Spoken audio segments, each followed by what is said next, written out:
So UFC Fight Night, Gilbert Burns versus Mike Malott is about to happen, and I'm gonna go through the entire fight card from start to finish. Starting with the first fight here on the card is Jamie Siraj versus John Yanis. Now I'm going with Jamie Siraj. My reasoning is because I think he's well rounded. He has great body shots, decent striking, but he's gonna consistently go for takedowns. He's gonna try to get this fight to the ground, and that's where he is best at. Um, he's actually really good at it, and if you see his last couple of fights, he's he's fighting guys who are experienced, like pretty well experienced guys. So it's not just like random bums off the street or something like that. It's actually pretty decent competition. And I'm pretty sure he's also fighting in Tough Enough, or before he was fighting in Tough Enough, which like I said, is not like the biggest promotion ever, but it has pretty decent fighters. Uh so he's fighting at a decently good skill level. Now, I think the people that he is fighting are better than the people that John Yanis is fighting. John Yanis is a great striker. He has the better hands, I believe. He's the better boxer. He's pretty decent at takedowns, to be honest, but he's doing this against, I'm sorry, bums basically. When he fought somebody who's very skilled, like Austin Bashi, right? He absolutely got destroyed. There was nothing for him. He got taken down and then got submitted, and his submission defense was absolutely horrible. Uh, he didn't do anything. He wasn't even fighting the hands up until Austin got the choke in, but it was mainly on the chin. And then what did John Yanis do? He pulled his chin up. He was kind of pulling his arm down and kind of guiding it to his neck because there was a lot of pressure on his chin. Man, these are bad mistakes that you can't make against Jamie, man. He's gonna finish you if he takes you to the ground, and I think he's likely going to take John Yanis to the ground. I just don't think John Yanis is good. I think his striking is good. I just don't think his overall skill set is good. And skills pay the bills, man. Last fight card, I kind of went away from that, but not this fight card. Skills pay the bills. We're going Jamie Siraj, all right? Now, the next fight, John Castaneda versus Mark Vogoden. I'm excited to see Mark Vogoden get back into that ring. His last performance versus Marinetti he lost, but it was really good. Like, he boxed super well. He was countering Martinetti. He rocked him like 3 times, but couldn't put him away. Martinetti is just a fucking dog. He's a beast. But so is Vogoden. Vogoden is a dog. I think he has the better boxing. He has good power. He has great chin. He has a great chin. He's a fucking dog. He's strong as shit. He has good takedown defense and pretty good fucking cardio. The only thing I didn't like was that he wasn't defending against Marinetti. He wasn't defending the knees very well. The knees were going through very easily, and there was nothing he could do about it. Like, I'll show you a clip right here. Block these. No, there is no defense whatsoever from Bullock-Dean here. This is like that drill you used to do in Muay Thai class. on a heavy bag. I still think that he's the better striker against John Castaneda. And to be honest, I think John Castaneda, he's not good, man. Like, he has all right leg kicks. He'll kick mainly he'll kick to the legs, yes, but it's mainly to get points. And then yes, he'll go for rarely some body kicks and some head kicks, but not often. So there's nothing to worry about. The only thing worrying about his kicks are just the leg kicks that he's trying to get points off of. His striking is almost non-existent, to be honest. He doesn't have any boxing, but he has pretty good wrestling. He took Chris Gutierrez down, and he took Daniel Marcos down. Now, he couldn't keep Marcos down, and Marcos basically beat him up the entire fucking fight. And same thing with Chris Gutierrez. He held down Chris Gutierrez for a whole round, but after that, before that, he was just getting beat the fuck up the entire time by Chris. He's going to get outboxed by most of these guys, especially Mark Vogoden. Mark Vogoden is going to box the shit out of him. And I don't think that John Castaneda is going to be able to get him down. I just don't believe that. I think I'm more confident in this underdog. Give me John Castaneda. I'm sorry. Give me this underdog, Mark Vogoden. That's my pick. So the next fight is going to be JJ Outridge versus Jamie Lynn Horth. I'm taking Jamie Lynn Horth. Man, look at the last 4 opponents that they fought. Compare them. Jamie Lynn Horth's opponents have been much better. And JJ Outridge is kind of like, she has good opponents, of course, but they're like in the past. Jamie Lynn Horth is too big for the division. She's strong. She's really fucking strong. Like in the fight versus Veronica Hardy. Veronica was winning the first round, pretty dominantly, pretty easy. But then the second round came along, and Jamie Lynn Hort took her to the ground pretty easily. She was so strong. Anytime she took Veronica Hardy to the fence, and Veronica turned it around, she turned it back around. Veronica couldn't deal with the grappling. She just couldn't. And then towards the third round, she couldn't deal with the striking. So Jamie Lynn Hort's striking has gotten better and is looking better. I think she's just better overall, man. Her striking is better. Her grappling is better. She's too big. She's too strong. She has good kicks. But don't get me wrong, JJ Aldridge is still good. She's still like pretty good, but man, she's gonna lose this fight. And I'm very confident that Jamie Lynn Hort is gonna take this. So the next fight up is Mitch Raspo versus Alan Nascimento. Now this is gonna be a very good fight. But I think I'm going with Alan Nascimento, to be honest. They both had fought very good opponents lately. It's just Nascimento has looked a lot better against those opponents. Mind you, he looked horrible in the Cody Durden fight. He was getting pieced apart by Cody Durden. But Cody is like a fucking veteran though. So it's like I'm not mad at it. But he got the finish off of a counter and then, wraps up a submission and takes him out. Incredible like submission game this dude has. And I just don't think Mitch is prepared enough to fight against the submission game, to be honest. I think Mitch is a great boxer, has great 1-2s, is great at getting back up, great at getting back up on the feet once he's taken down, has good pressure. But the thing is that Nascimento, he has great leg kicks. And the thing about Mitch is that he doesn't know how to check leg kicks. We saw that fight against Lima. He got his legs brutalized, bro, badly. And not saying that Nascimento is gonna brutalize his leg heavily, but he will continuously go for leg kicks, and make it so much harder for Mitch to get a takedown, man. Once that leg is compromised, those takedowns become weaker and weaker and weaker. And Nascimento knows how to turn it around. Even if he's on the ground, he knows how to reverse it. Even if he's on the ground, he knows how to get these submissions in. And once he takes you down, or even if he takes you down and Mitch starts getting up, he's gonna backpack him. I just don't see a way for Mitch to win unless Mitch just puts on the pressure nonstop, doesn't allow Nascimento to grapple him and just beats him up on the feet. That's the only way, because Nascimento is okay on the feet. He has decent counters, which I do like, and his leg kicks are good. But that's the thing. He has more to worry about than Mitch. You know what I mean? If you're fighting both of them, you have more to worry about against Nascimento than you do against Mitch. And skills pay the bills, man. Give me Nascimento. So the next fight is Melissa Croden versus Daria. I'm not going to even try to pronounce her last name. But basically, I'm going Melissa Croden. Oh my gosh, she's a dog. I love the way she fights. She's going to pressure. Get her in the clinch. Knee her. She has such great kicks.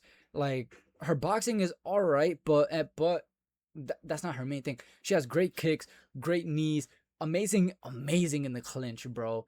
And Daria isn't amazing in the clinch. Like, she's been improving her takedown defense, but it isn't anything special. I don't think she's anything special. She has good 1-2s and a nice hook, but that's really all she has. She's very one-dimensional. It's insane, man.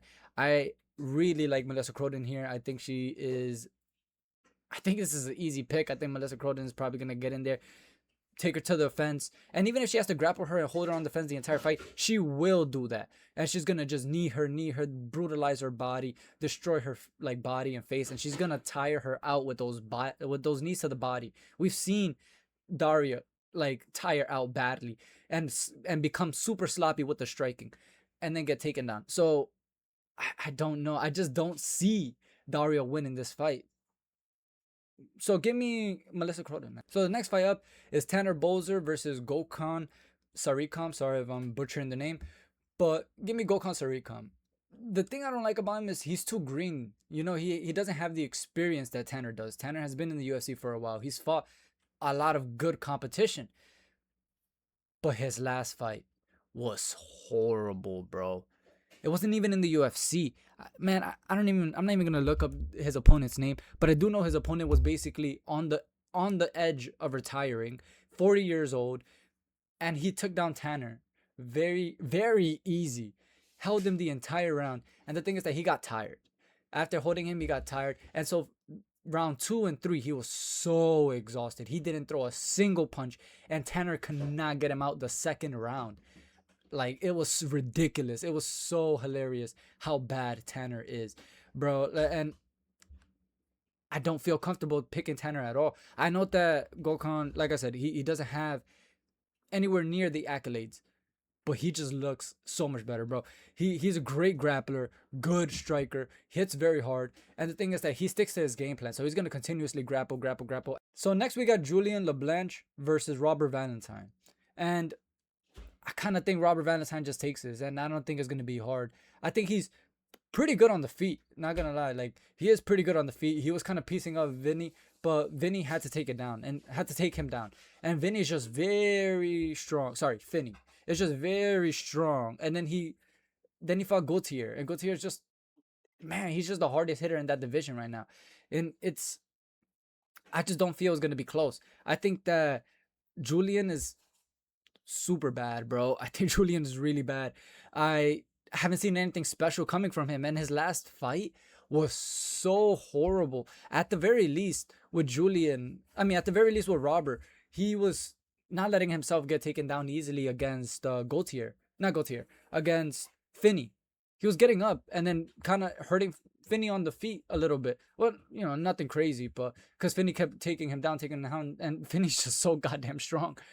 But Gautier, he just got that one punch power, and that's just the thing. That Robert has already fought more dangerous guys, better, well-rounded guys, stronger guys, bigger guys, better guys. They threw him to the wolves, man, and man, Julian is not no wolf, man. He's not. I don't see Julian winning this fight anyway. I don't. I think he's not a good grappler. I don't think he's a good striker. I think Robert is a better striker. I think Robert is the better grappler. I think Robert is just gonna beat his ass. So starting with the main card, we have Marcio Barboza versus Dennis Buzukia. Sorry if I butchered the name, but yeah, I'm going Marcio Barboza by knockout. I think it's pretty inevitable. We saw in Dennis's last fight versus Frank Marshall, he got pushed up against the fence. He was getting pressured up against the fence. Boom, got caught, and then he went down. If likely Marcio's gonna do the exact same thing. He's gonna pressure him, put him against the fence, and then go for the knockout. And he's gonna get the knockout. He hits different from Frank Marshall. I don't see Dennis taking that type of power, but don't get me wrong. I don't think that Marcio is a world beater. I don't think he's like the most amazing guy, but like incredible thing. His game plan is to put his opponents against the fence and then start unloading with combinations and land a nice shot that's gonna put them away. Now, if you fight him at range, if you stay away from him pushing you against the fence and you try to keep it in the middle of the cage and then just using your footwork to move, either move in and out or circle him, I think you'll beat him. To be honest, I really do think a good striker like that is gonna beat Marcio. But as of right now, I just don't think Dennis is that good striker. He's gonna get backed up and he's gonna get put away. I don't know what, probably first round knockout, to be honest. The thing that I also don't like about Barbosa is just he's finished so many fighters in the first, second round. We barely have seen him in the third round. We've seen him go to decision once, and it was a split decision. Man, if you give him somebody with a granite chin and decent striking, they might beat him. If you give him somebody with very good striking, someone who knows how to use footwork and then a jab, they're gonna beat him. I don't rate his striking very highly. I just think that this dude has insane knockout power, and he's smart when it comes to pressuring his opponents back to the fence, to be honest. So give me Marcio Barboza by knockout. So next fight of the card, we have Thiago Moises versus Gage Young. Now I'm going Gage Young. I just think that his sprawling ability is really good, and he is obviously the better striker. I think that he's gonna be able to put it on Thiago Moises. Moises is gonna try to grapple him. and I don't think he's gonna be able to get it. And even in some fights, you see Thiago, in a lot of fights actually, you see Thiago engage in the striking battle. Like even if he's losing badly, he still sometimes doesn't even try to go for takedowns. And he's gonna lose the striking battle against Gage Young. So, and Gage has very good sprawling abilities. So I don't know if Gage Young is the underdog, but if he is, give me the underdog, Gage Young. Next fight up the main card, Jai Herbert versus Mandel Nalo. I'm gonna be honest, I really don't know. This is such a 50-50 fight. In my opinion, it's such a 50-50 fight. I'm looking at, Mandel's opponents, and they're just so bad, man. Like they're really bad, a lot of them. And then when he's winning by KO and knockouts and stuff like this, it's much lesser in much lesser organizations. Yes, he got a knockout in Dana White's Contender Series against Samuel Silva, who's so bad. He's really fucking bad. I'm sorry. He's fucking horrible, bro. Obviously, he's gonna get sniped, bro. Jai Herbert has just fought way better people, has fought guys with really hard hitting hands, and hasn't been put out. You know what I mean? Just only by like Ilya and then someone else. But that's a while ago. It's like 3 years ago now. He hasn't been knocked out since. He has a pretty good chin that I think will hold up. I just don't know. I don't know. This is honestly experience, and pretty good skill versus really really good skill if you're using just the eye test, right? So, man, I might have to go with experience plus skill to win this. So I'm probably gonna go Jai Herbert. So I'm just not confident, man. Please stay away from this, man. Please. The second to last fight that we have is Kyler Phillips versus Charles Jourdain. Now, I really rate both these fighters. I think they're both very good strikers. Looks like Kyler Phillips is developing his ground game better now. But give me Charles Jourdain, man. I think he's just the better overall fighter. Like, I think his striking is better. I think he will pressure Kyler Phillips. Kyler doesn't seem to be too comfortable just on the back foot, getting hit and hit and hit like very consistently, and that's exactly what Charles Jourdain is going to do, and might be able to put him away. And if Kyler Phillips wants to wrestle, man, this dude Charles Jourdain, he has a nasty ass guillotine, bro. Really fucking dope guillotine, and if he catches Kyler Phillips with it, he's gonna put him out too. He's too dangerous overall. Whereas Kyler Phillips hasn't shown us that. He hasn't shown us he has this knockout power. He hasn't shown us that he has this crazy submission ability. He hasn't shown us that he's this amazing wrestler. Even though he is good, don't get me wrong, he's good, but like he hasn't fought the same level of competition. He hasn't looked as good or better. It's just the way they both fight. The way they both fight, their styles, this favors Charles Jourdain's style much more than it does for Phillips. So give me Charles Jourdain. This is the last fight of the card, and I'm going Gilbert Burns. I think Gilbert Burns is going to beat Mike Malott. I think it's probably going to be by decision. He's going to be trying to hold Mike Malott down. I think he could do it for all 3 rounds, especially if he was if he was focused and was working hard and training hard.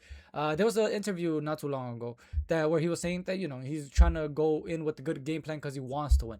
I think if he wants to win, this is the game plan that he has to go through, because if he keeps it standing up, he's gonna lose. And we've seen Neil Magny was able to reverse the takedown and then get on top of Mike Malott and just finish him there. Man, Gilbert Burns has already finished Neil Magny. Now, I know people are going to say, well, MMA math doesn't work. And I know MMA math doesn't work, bro. I know. But you have to use MMA PEMDAS. It's like different, bro. It's completely different. You got to use, it's different reasoning. You can't just go, oh, this guy beats this guy and then he can beat this guy. No, you have to say, this guy beat this guy with this type of skill, and this guy has that type of skill, and this guy is better than that guy with that type of skill. So that means this guy is very likely beat this other guy with this same type of skill. It's PEMDAS, brother. You got to think about it that way. But essentially, I just think that if Gilbert Burns is focused, if he, can actually be focused and works hard and goes in with a great game plan, he's gonna take this fight. He's gonna take Mike Malott to the ground. And now, I think this fight, this main card specifically, is gonna be suspicious. Very suspicious. Mike Malott, why the hell do you only fight in Canada, man?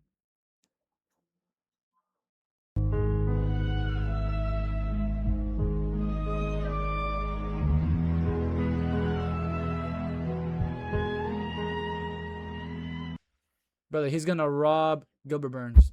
That's what we're gonna all see that and say, Gilbert Burns, yeah, you won. And he's gonna rob Gilbert Burns. It's gonna go to decision, and because it's in Canada, Mike Malott is gonna get the nod by split decision, beating Gilbert Burns, even though Gilbert Burns, we all know, won that fight. This is what I think. But comment below, let me know what you think. Have yourselves a wonderful day.